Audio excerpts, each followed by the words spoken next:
अस्सलामु अलैकुम वरहमतुल्लाहि वबरकातुहू।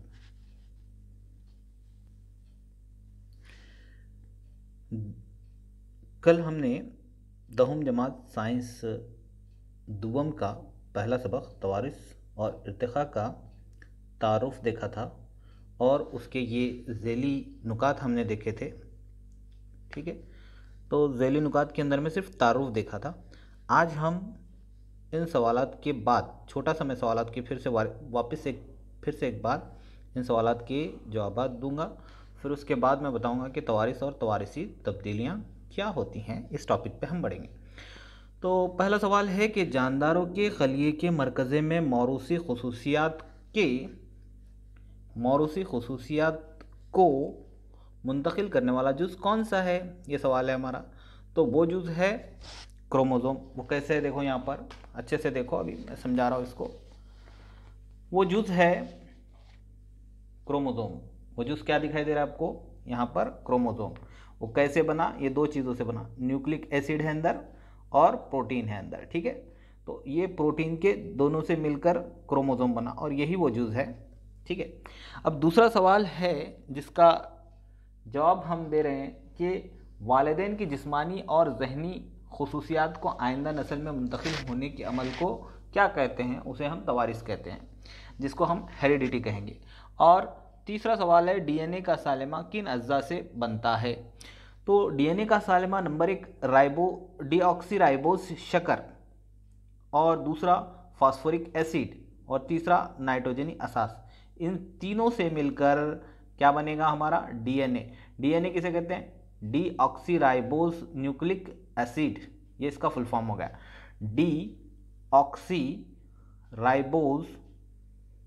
Deoxyribo nucleic acid. ओके, तो डीऑक्सीराइबोज न्यूक्लिक एसिड। ठीक है, इसका ये फुल फॉर्म है डीऑक्सीराइबोज न्यूक्लिक एसिड।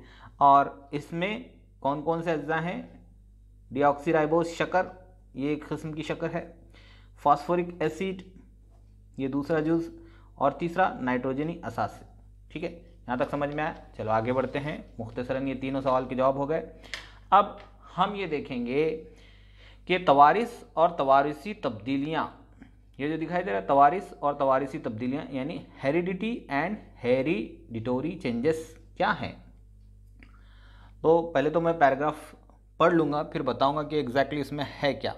जैसे इस पूरे पैराग्राफ के अंदर में जैसे जैसे हम इस पैराग्राफ को देखेंगे समझेंगे तो हमें ये पता चलेगा ये पूरे पैराग्राफ के अंदर में क्या मालूमात दी गई है। यानी साइंसदानों के नाम दिए गए हैं इसके अंदर में, और वो स्टडी क्यों की, उन्होंने किस चीज़ की स्टडी की, उनका मौजू क्या था और उस पर उन्होंने मुताला क्या किया, यानी कि स्टडी क्या किया, फिर उन्होंने क्या दरियाफ्त किया और उनका किरदार क्या रहा। ठीक है, तो इसको इस पैराग्राफ के अंदर में समअप किया गया है, बताया गया है। तो गौर से सुनिएगा, मैं पैराग्राफ सामने रखा हुआ है ये। ठीक है, पढ़ने जा रहा हूँ इसको। आप जानते हैं कि एक नस्ल की हयाती खुसूसियात जीन के ज़रिए दूसरी नस्ल में मुंतकिल होने का अमल तवारिस कहलाता है। ये हमारे सबक की तारीफ़ हो गई कि एक नस्ल से दूसरी नस्ल में कौन सी खुसूसियात हो रही हैं, हयाती खुसूसियात जीन के ज़रिए से जा रही हैं। जीन क्या होता है, तो मैंने इससे पहले बताया था कि जीन इस तरह डबल हेलिक्स वाला होता है। किस तरह होता है, डबल हेलिक्स वाला। दो जो इसमें ये आते हैं, क्या आते हैं, धागे। ये एक धागा हो गया और ये एक धागा हो गया। ठीक है, तो डबल हेलिक्स होता है वो।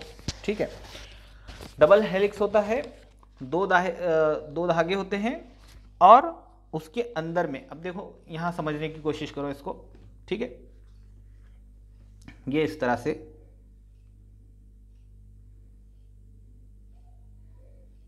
दिखाई दे रहा है, ये पहला धागा, फिर ये दूसरा।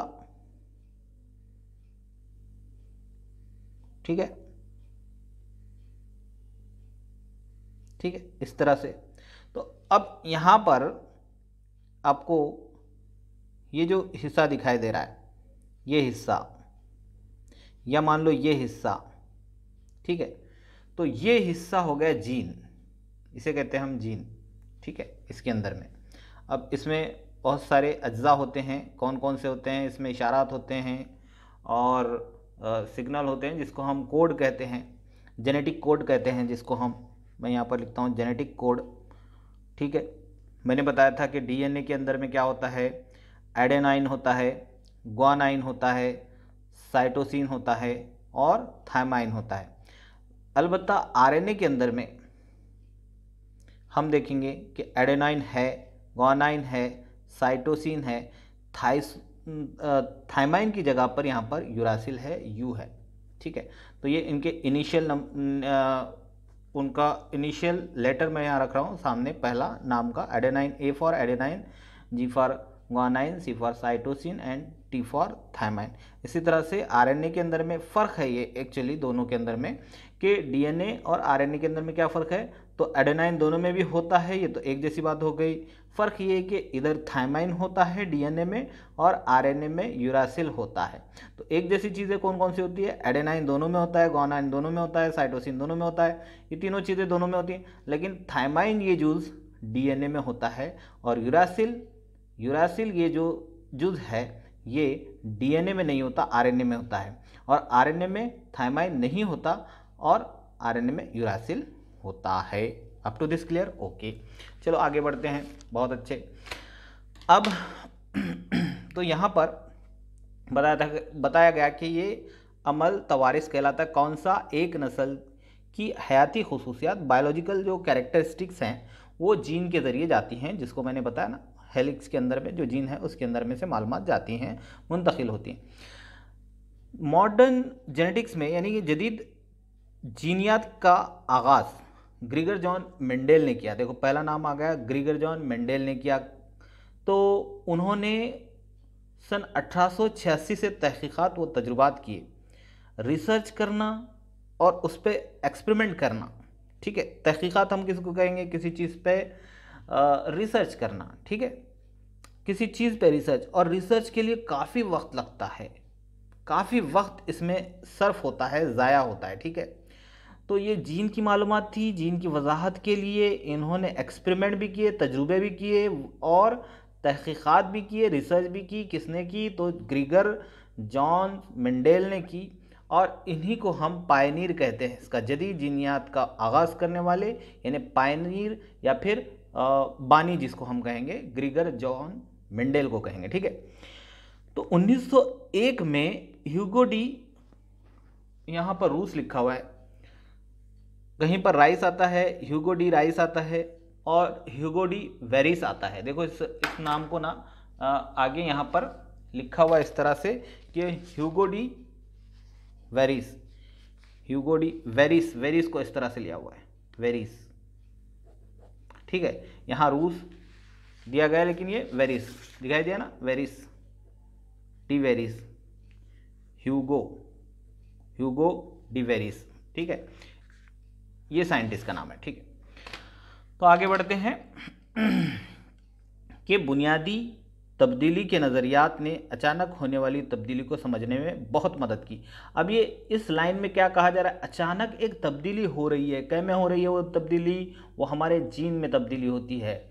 अब हमारे जीन में जब तब्दीली होती है तो वो तब्दीली होने की वजह से क्या हो सकता है? बहुत कुछ फ़र्क हो जाता है, बहुत कुछ फ़र्क हो जाता है, जिसके बारे में हम उसको कहेंगे कि जिनियाती नुक़ाइस पैदा हो सकते हैं।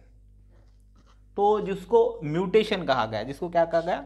म्यूटेशन। ठीक है, तो ये आगे आपको आने ही वाला है कि किस तरह से तब्दीली होती है इसकी।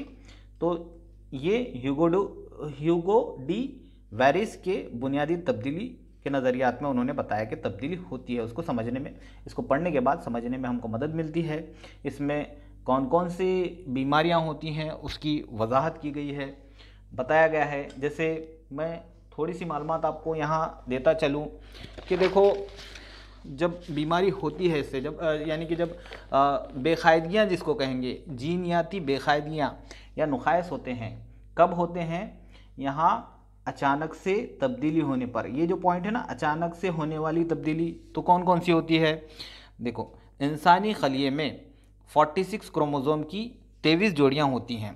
ठीक है, इंसानी जो क्रोमोज़ोम होता है ना हमारा, इस पर थोड़ी सी मैं मालूमात दे देता हूँ आपके, आई होप तुमको समझ में आएगा, क्योंकि देखो ये बताना बहुत ज़रूरी है, इस चीज़ को समझना ज़रूरी है और ये आगे भी आएगा, लेकिन मैं आपको यहाँ पर बताता चलूँ कि इंसान का जो खलिया होता है ना, सेल के अंदर में क्या होता है, 46 क्रोमोसोम होते हैं।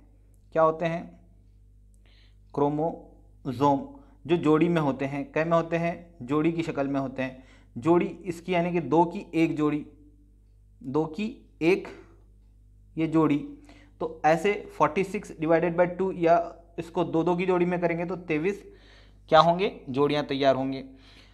अब इसमें से 44 प्लस जिसको हम कहेंगे 44 प्लस यानी कि जिसमें एटोजोम कुछ होते हैं, ठीक है, तो 22 जो जोड़ियां होती हैं या 22 जोड़ियां, ठीक है, 22 इंटू 2 42 44 44, तो ये जोड़ियां जिस्मी क्रोमोसोम की होती हैं।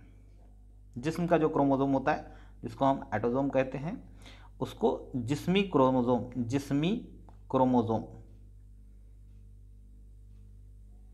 ठीक है, की होती है। और इससे क्या होता है, इसके ज़रिए से क्या होता है, जिस्म की खुसूसियात का तयन होता है। और एक जो जोड़ी होती है वो क्रोमोसोम की होती है।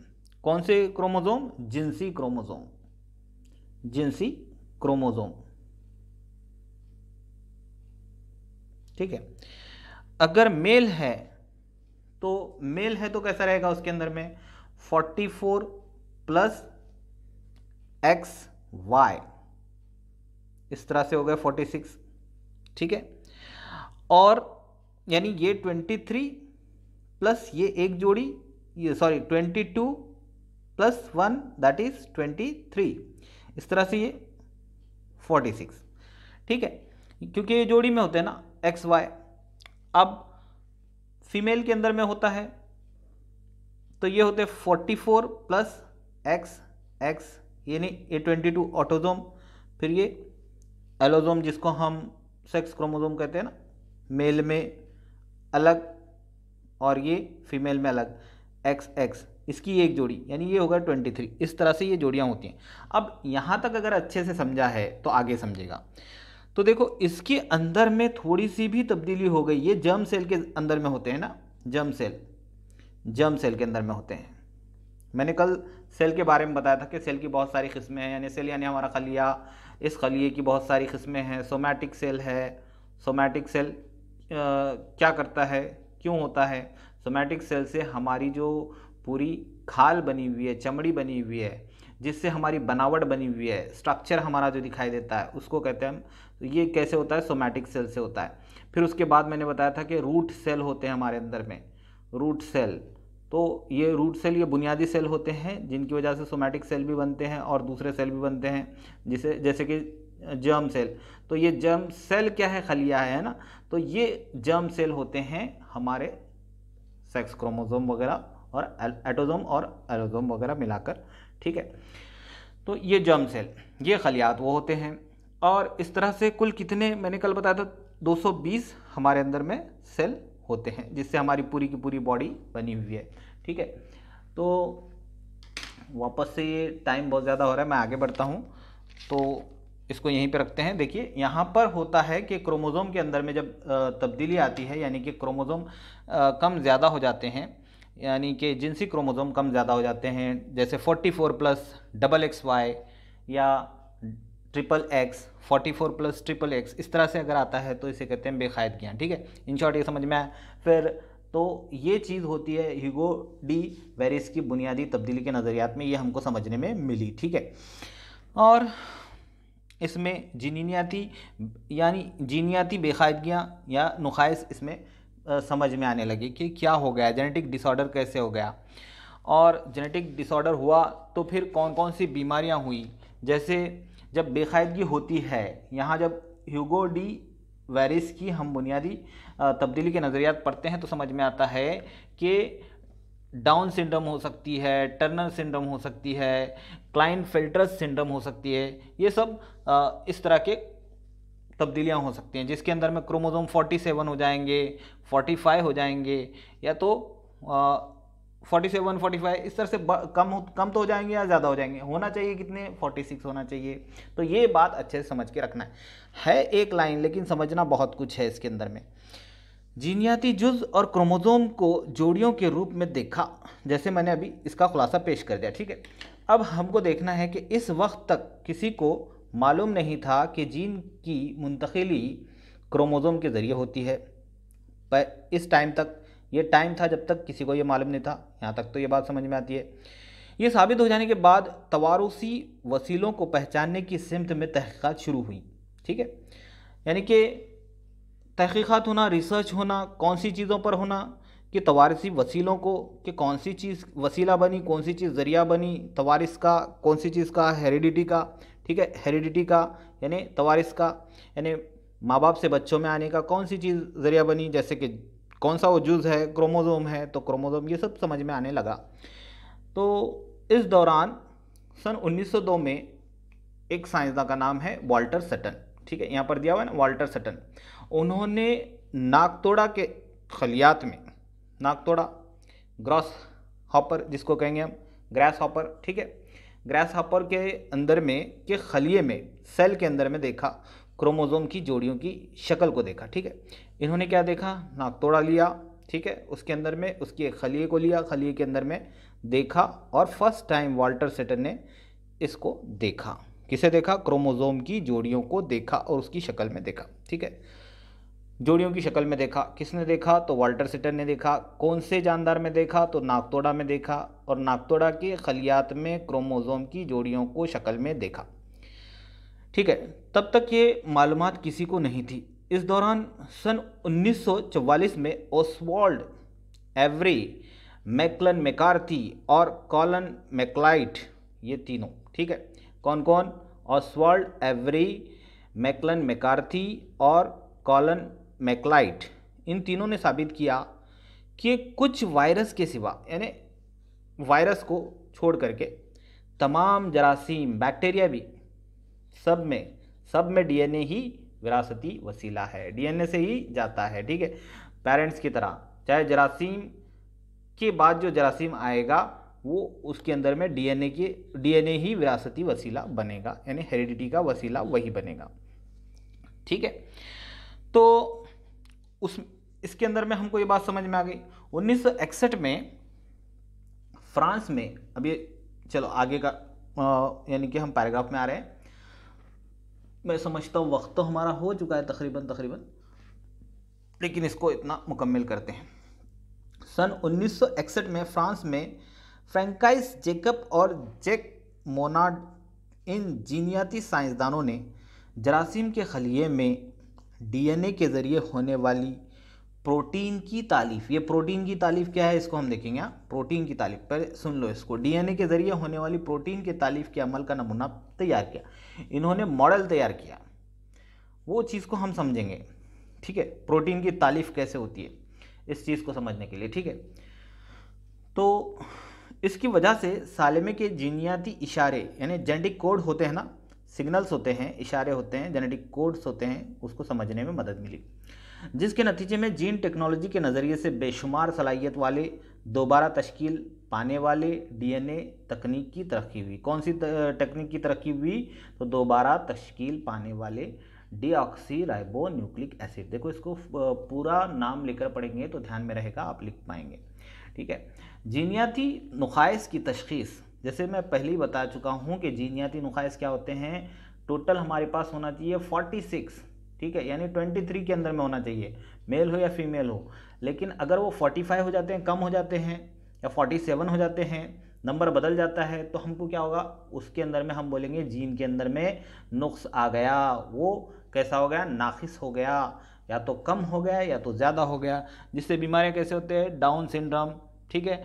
फिर टर्नर सिंड्रोम, टर्नर सिंड्रोम के अंदर में क्या होता है, 44 + XO, यानी क्रोमोसोम ऐसे हो जाते हैं, O यानी 0 गायब, 1 खत्म हो गया, तो 45 हो गए क्रोमोसोम, ठीक है। और 47 जो आता है वो है क्लाइनफेल्टर सिंड्रोम, जिसके अंदर में 47 आते हैं, 44 + XXY ये आ जाता है।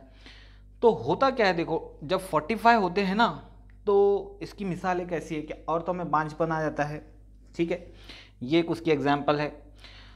या फिर दिमागी तौर पर मफलूज हो जाते हैं, ये जीनियाती नुकाइस। जब बच्चे पैदा होंगे तो वो कैसे होंगे, दिमागी तौर पर मफलूज होंगे, यानी कि सही से काम नहीं कर पाएंगे, ये चीज़ होती है, ठीक है। और अगर जैसे कि हमने देखा क्लाइनफिल्टर सिंड्रोम, जब अगर 47 हो जाते हैं तो खलियात में इजाफी एक्स क्रोमोसोम मर्द अफजाइश के नाकाबिल हो जाता है, तौलीदी आज़ा की गैर मामूली साख्त हो जाती है, ठीक है। ऐसा इसमें हो जाता है।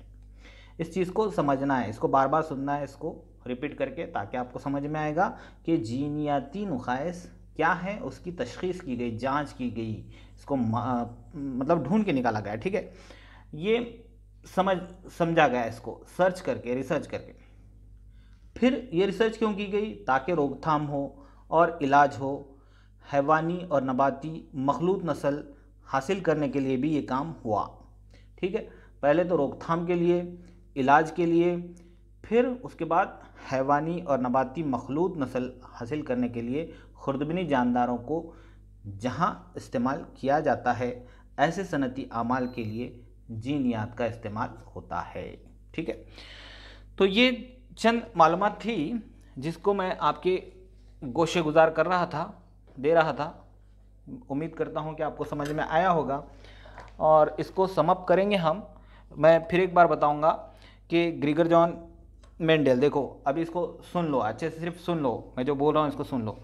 जीनियात की तारीख के अंदर में हिस्ट्री ऑफ जेनेटिक्स, ठीक है, सन ईस्वी 1886 के अंदर में ग्रीगर जॉन मेंडल। ये पूरे पैराग्राफ का मैं खुलासा बता रहा हूँ कि साइंसदान का नाम है ग्रीगर जॉन मेंडल। उन्होंने क्या किया, स्टडी किया, कौन से टॉपिक पे किया, जदीद जीनियाती साइंस का बानी है, इसलिए उन्होंने जीनियात पर मुताला किया, स्टडी किया और बहुत टाइम इसके अंदर में लगा, क्योंकि वो रिसर्च भी कर रहे थे और एक्सपेरिमेंट भी कर रहे थे। अब एक्सपेरिमेंट कैसे पे कर रहे थे, तो मटर के पौधे उन पर कर रहे थे, उनके मौरूसी खसूसियात को देख रहे थे, ठीक है। तो मटर के पौधे में मौरूसी खसूसियात की तवारिस की वजाहत के लिए मरबूत सिलसिलावार तजुर्बात उन्होंने किया, ठीक है। तो उसमें उन्होंने कौन कौन से मटर के पी प्लांट कैसे लिए, उसका कलर कैसा था, रेड था, येलो था, फूल का कलर कैसा था, ये सब है। या फिर उसकी बनावट कैसी दिखती थी, यानी कि वो राउंड था क्या कर्ली था, तो कौन सी चीज़ फिर F1 जनरेशन में आई, फर्स्ट फिलियल जनरेशन के अंदर में कौन सी आई, ठीक है, ये चीज़ हुई। फिर दूसरा नाम हमने सुना ह्यूगो डी वेरिस के बारे में। उन्होंने म्यूटेशनल थ्योरी के बारे में बताया, नई तबद्दुल के बारे में बताया। किसने बताया, ह्यूगो डी वेरिस, ठीक है। वेरिस का नाम मैंने लिखकर बताया था, ठीक है, उन्होंने। तो नई तबद्दुल का नज़रिया, जिसकी वजह से अचानक होने वाली तब्दीलियों की वजूहात हमारे समझ में आई, और वजूहात समझ में आने के बाद हम ये सोच सकते हैं कि जीनियाती नुकाइस की तशख़ीस कैसे करें, उसकी रोकथाम कैसे करें, उसका इलाज कैसे करें, और फिर हैवानी और नबाती मखलूत नस्ल हासिल करने के लिए खुर्दबी जानदारों को कैसे इस्तेमाल करें, ये सब इसके अंदर में, ठीक है। तो ये बात को अच्छे से समझ कर रखना है। इसके बाद नाम आता है तो ह्यूगो डी वेरिस, ये सन 1901 में इन्होंने अपना काम अंजाम दिया, इसके बारे में खिदमत अंजाम दिए। इसके बाद आते हैं वाल्टर सिटन, या सूटन हम कहेंगे, वाल्टर सूटन, ठीक है, 1902 के अंदर में, उर्दू वाले कहेंगे वाल्टर सूटन, ठीक है। तो उन्होंने भी, वाल्टर सूटन ने क्या किया, क्रोमोसोम के ऊपर स्टडी की, क्रोमोसोम का मुताला किया। और सबसे पहले वाल्टर सूटन ने देखा नाकतोड़े के अंदर में, ग्रास हॉपर के अंदर में देखा, खलिए के अंदर में उसके सेल के अंदर में क्रोमोसोम को जोड़ियों की शक्ल में देखा। तो ये स्टडी इन्होंने की, ठीक है, ये इनके खिदमात हैं, योगदान है, ठीक है। अब उसके बाद 3 नाम आए सन 1944 के अंदर में, ऑसवाल्ड एवरी, मैकलन मैकार्थी और कॉलन मैकलाइट। ये 3 साइंसदानों के नाम ऐसे ही याद रखना। इन्होंने डीएनए पे स्टडी की, ठीक है, ये इसी पैराग्राफ के अंदर में बता रहा हूँ मैं। वायरस के सिवा तमाम जानदारों में डीएनए की शक्ल में जीनियाती जुज़ है, ये हमारे बात समझ में आई, इनको जब पढ़ते हैं तो समझ में आता है। तो इन शॉर्ट इतना ही रखा हुआ है। अगर आपको इसके अंदर में इंटरेस्ट है तो इनकी किताबें हैं अवेलेबल, गूगल पे हैं, आप जाके सर्च करें, या फिर आप किसी लाइब्रेरी से अगर किसी साइंस की किताबें अगर उनके पास मौजूद हैं आपके एरिया में, आसपास में, तो आप बिल्कुल वहाँ जा कर के इस पर मालूमात ले सकते हैं और डीप उनकी किताबें पढ़ सकते हैं। फ्रेंकाइस जेक और फ्रेंकाइस जेकब और जैक मोनार्ड ये नेक्स्ट साइंटिस्ट हैं, ठीक है। 1961 में, ये उनके बाद आने वाले हैं। उन्होंने देखा प्रोटीन की तारीफ, ठीक है। ये प्रोटीन की तारीफ क्या होती है इसको पीछे बताया गया है इस पेज के, इसलिए मैं इसके बारे में अभी डिस्कस नहीं कर रहा हूँ, बता नहीं रहा हूँ। लेकिन प्रोटीन इतना समझ लो कि प्रोटीन की तारीफ कैसे की गई, ठीक है, इसके बारे में इन्होंने स्टडी किया था।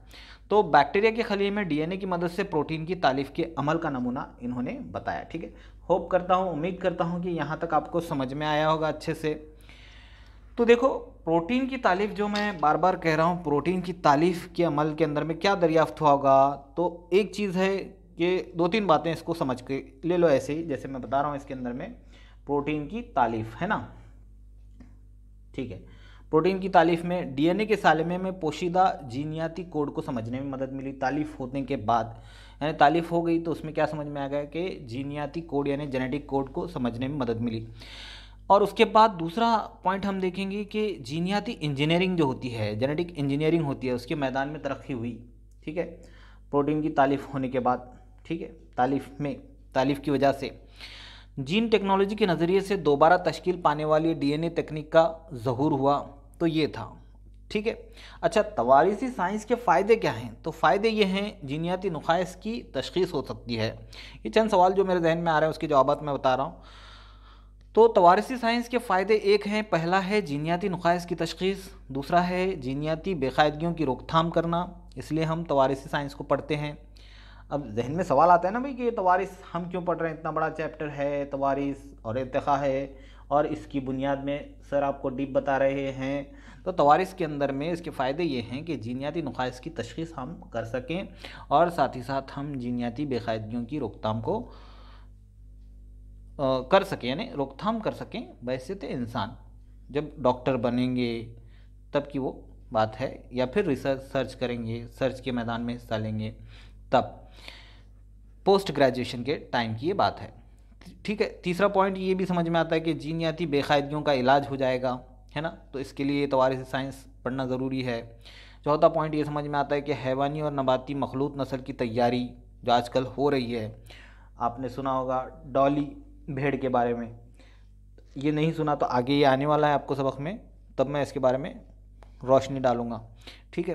सनती अमाल में खुर्दबनी जानवरों का इस्तेमाल करना, बैक्टीरिया का इस्तेमाल करना, तो किसी चैप्टर में ये भी बताया गया है कि किस तरह से बैक्टीरिया का इस्तेमाल करके उसको इंडस्ट्री में कारामद बनाया गया है। जैसे कि हम फॉर एग्जांपल मैं बताता हूँ, लैक्टोबैसिली का इस्तेमाल होता है, कैमें होता है, दूध से दही बनाने के लिए, तो बड़े पैमाने पर, ठीक है, बैक्टीरिया का इस्तेमाल होता है, शराब बनाने के लिए वगैरह वगैरह। तो तवारीस के अंदर में सनती अमाल में खुर्दबनी जानवरों का इस्तेमाल ये भी हमने समझा, ठीक है। अब मैं समझता हूँ ये जितना मैं बता रहा हूँ ये शायद आपके समझ में आया। अब अगला टॉपिक आता है हमारा ट्रांसक्रिप्शन, ट्रांसलेशन, ट्रांसलोकेशन। तो इन 3 टॉपिक को इंशाल्लाह हम अगले लेक्चर में देखेंगे, क्योंकि वक्त काफ़ी हो गया है। कल का वीडियो था तकरीबन 16 मिनट का था, अब ये 28 या 29-30 मिनट का ये चल रहा है। तो आपके लिए ये वक्त अच्छा है, मुनासिब है कि आप इसको सही इस्तेमाल करें, वीडियो को बार बार देखें, जहाँ समझ में नहीं आता कमेंट में सवाल पूछें, ठीक है, कमेंट करके सवाल पूछें, कॉम्प्लीमेंट दें, बहुत अच्छी बात है। और जो भी रहेगा, अगर आपके पास इल्म ज़्यादा है तो उसको बांटें एक दूसरे को, ठीक है, शेयर करें, उससे इल्म बांटने से बढ़ता है। तो उम्मीद करता हूँ यहाँ तक समझ में आया होगा, और इसी के साथ आज हम यहाँ पर रुकते हैं। और ये सवालात की तैयारी मैं आपको होमवर्क दे रहा हूँ, डीएनए और आरएनए की किस्मों की शक्लें बनाइए और मालूमात दीजिए। तो ये आप अगर नेट के ज़रिए से हासिल कर सकते हैं तो आप ये कीजिए, नहीं तो मैं अगले पीरियड में इसके जवाब दे दूँगा, वैसे कीजिए, ठीक है। जीनियाती नुक़ाइस से क्या मुराद है इस पर मैं रोशनी डाल चुका हूँ, फिर भी आपको इसका जवाब देना है। कुछ जीनियाती नुक़ाइस के नाम बताइए, जैसे कि मैंने अपने लेक्चर में बताया, फिर भी आपको अगर याद है या फिर याद नहीं है तो आप उसको रिवर्स करके फॉरवर्ड करके आप देख सकते हैं, ठीक है। तो अगले पीरियड में हम पढ़ेंगे ट्रांसक्रिप्शन, ट्रांसलेशन, ट्रांसलोकेशन, ये 3 टर्म, और बहुत ही इंटरेस्टिंग रहेगा अगला लेक्चर इंशाल्लाह। तो फिर इसी के साथ अलविदा। ठीक है, अल्लाह हाफिज़।